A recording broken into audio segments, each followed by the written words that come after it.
The Vietnam War was fought in some of the most unforgiving terrain on Earth: dense jungles, swamps, and monsoons. This environment neutralized traditional warfare tactics, forcing the US and North Vietnamese forces to adapt. The jungle became a silent enemy, hiding Viet Cong guerrillas and rendering heavy artillery ineffective.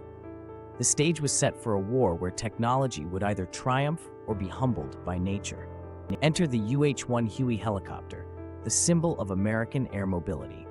With its turbine engine and rapid deployment capabilities, the Huey transformed warfare. It inserted troops deep into enemy territory, evacuated wounded soldiers, and provided close air support. The helicopter became the lifeline of US forces, turning the skies into a new battlefield.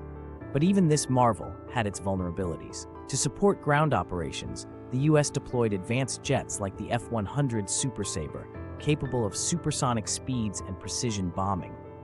Operation Rolling Thunder aimed to cripple North Vietnamese supply lines, but jungle cover and primitive infrastructure often rendered bombing ineffective.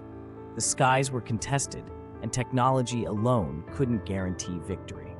The infantry's fate hinged on their rifles. The Soviet-supplied AK-47, rugged and dependable, thrived in the jungle's harsh conditions. In contrast, the US M16, lightweight and advanced, initially suffered from jamming issues due to humidity and poor maintenance. This rivalry highlighted a critical lesson: technology must be as resilient as the soldiers who wield it. The jungle favored ambushes, and both sides adapted. The US relied on the M60 machine gun for suppressive fire, while the Viet Cong deployed claymore mines and booby traps.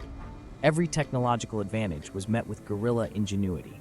The war became a deadly game of cat and mouse, where survival often depended on quick thinking, not just firepower.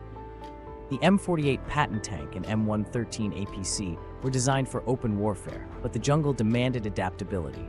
The Patton's 90mm gun provided fire support, while the M113 became a makeshift armored taxi. Yet their bulk made them easy targets for RPGs. Armor in Vietnam was a gamble: protection versus mobility. The BGM-71 Tau missile, mounted on Huey gunships, gave the US a potent anti-tank weapon. These wire-guided missiles could strike targets with precision, but they required steady hands and clear lines of sight, a challenge in the jungle. Helicopter warfare had evolved, but so had the risks. Agent Orange, a defoliant meant to strip the jungle bare, became one of the war's most controversial tools. It exposed troops and civilians to toxic chemicals, leaving long-term health and environmental scars. Technology, when unchecked by ethics, could inflict wounds far beyond the battlefield. For the first time, war entered living rooms through television. Graphic footage of battles and protests swayed public opinion, turning the media into an unofficial battleground. Technology had not only changed how wars were fought, but also how they were perceived, and ultimately, how they were lost.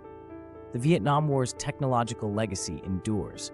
Helicopters evolved into Black Hawks and Apaches, while drones now dominate the skies. Yet the core lesson remains: technology can win battles, but not wars. The human element, strategy, resilience, and adaptability will always define the outcome.